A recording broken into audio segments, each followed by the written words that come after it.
Okay, so I finally got my mic to work. Can't believe I filmed the video before that. Anyways, let's get this show on the road.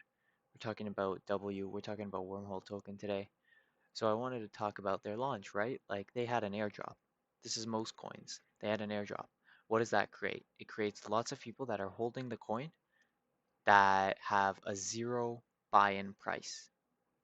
Okay, so that causes lots of people to have coins that and they're selling slowly. Even if you only sell a portion of what you own, it's gonna cause a sell-off. Now you see this in so many coins. We saw that in Jupe. We had that sell-off right at the start. We saw this on JTO. Same thing, had an airdrop, sells off at the start. We saw this on Pith, had an airdrop, sells off at the start. It's very common. Now I will say W token is a bit sharper down than all those examples. That's perfectly fine. It's nothing to worry about really, unless of course you're holding. But if you believe in it in the long term, then there's no really problem with it. Now, if you are believing in it in the long term, then you can just DCA. You can just buy portions, like some now, some if it keeps going down, and if it continues down even further, you just keep buying more and more. But the other strategy you could do is this, and this is the one that I prefer because I'm more of a short-term trader and I also want to get a good entry uh, without having to catch this falling knife where all the airdroppers are just dumping and they'll continue to dump after I buy. So let's take a look at Pith, the Pith chart. So this, I wanted to emphasize when you know it's going to trend shift. Trend shifts are probably the best ways to find good plays and find the bottoms. So we got Pith here. It's in the downtrend, goes bounce down, bounce up, bounce down, bounce up, bounce down, bounce up, etc., etc. Now, for any of you that don't know, this is called a low. Let's take the magnet off. This is called a low. This is called a high. This is called a high. This is a high. This is a low. That's a low as well. Okay, so what we're looking for are lower lows, higher highs, and lower highs. Okay, so in a downtrend, it's very simple. You could see it here. This is the high. And then the next high after, it's below this one. Okay? So very simple. This right here is a lower high. Okay? We're looking at now the lows. So we got this low here, and then the next low after it is here. That's a lower low. And this is a lower low compared to this one. And this is a lower low compared to this one. Okay, so what we're looking for specifically is a higher high to be created. So I'm going to identify the highs in this daily trend. Probably would be that. Perhaps you could add this one as well, but let's avoid that for now. Okay,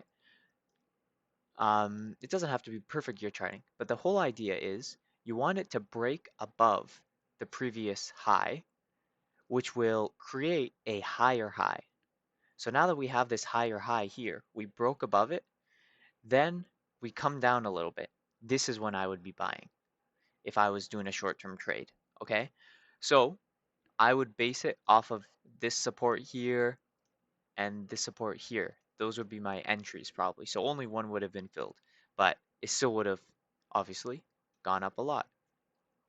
So that explains the higher highs, higher lows, and all that stuff. That explains specifically a trend shift. So on W token, let's go back. This is the 4-hour chart, it's not the daily, but this would be the 4-hour high. Potentially you could say that one is as well, but it's not as clear. So what I personally would be looking for is a break above this yellow line, and then for it to come down to a support zone, and then it should continue up. Okay.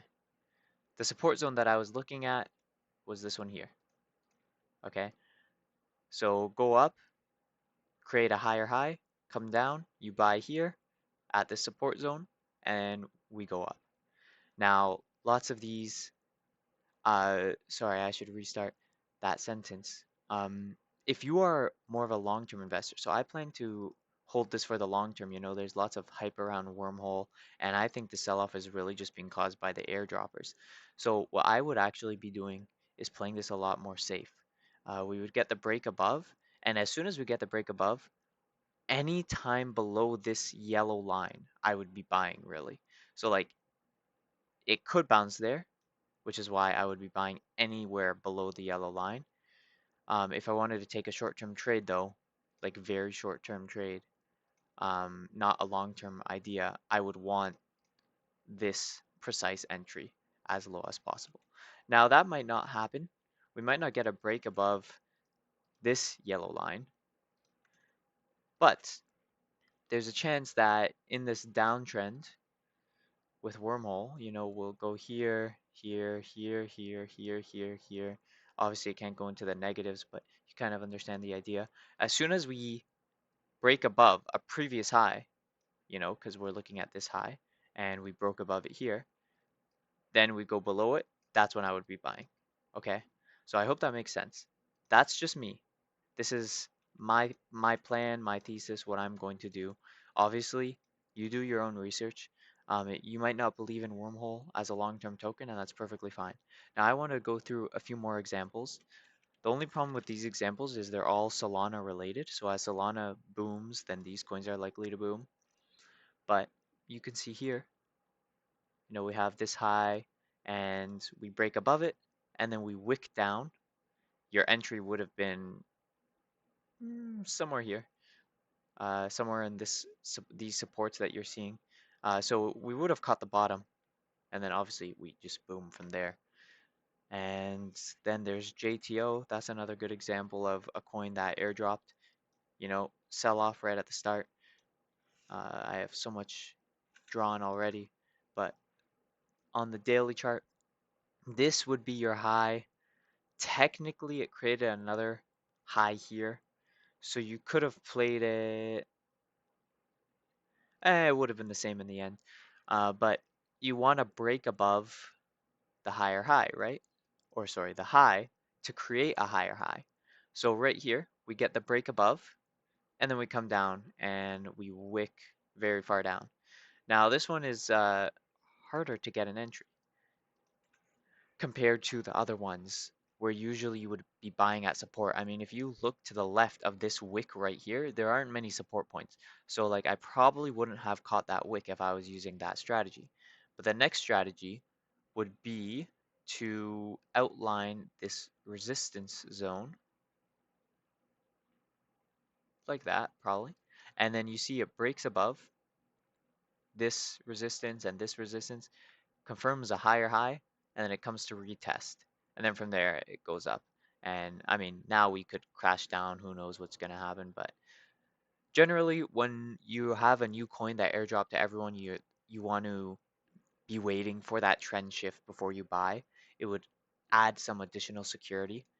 So going back to Wormhole, as discussed, I'll be waiting for that trend shift, and then I'm gonna hopefully buy on a dip and hold it from there, and we could see where that goes. We could check a couple coins like DIM. This was an airdrop, but it wasn't specifically Solana, so I wanted just to quickly go over it. It launched very recently, you know, February, and it's still having its sell-off. Um, it similar thing, really. You know, I would wait for a higher high break, come down, and then go up from there. Uh, that might have been a little high, a bit of an exaggeration, but yeah, that's how you want to play it, or that's how I want to play it. Obviously, you do your own research. This isn't financial advice. Disclaimers everywhere. But that's what I think of Wormhole, and yeah, I hope you guys enjoyed and learned something.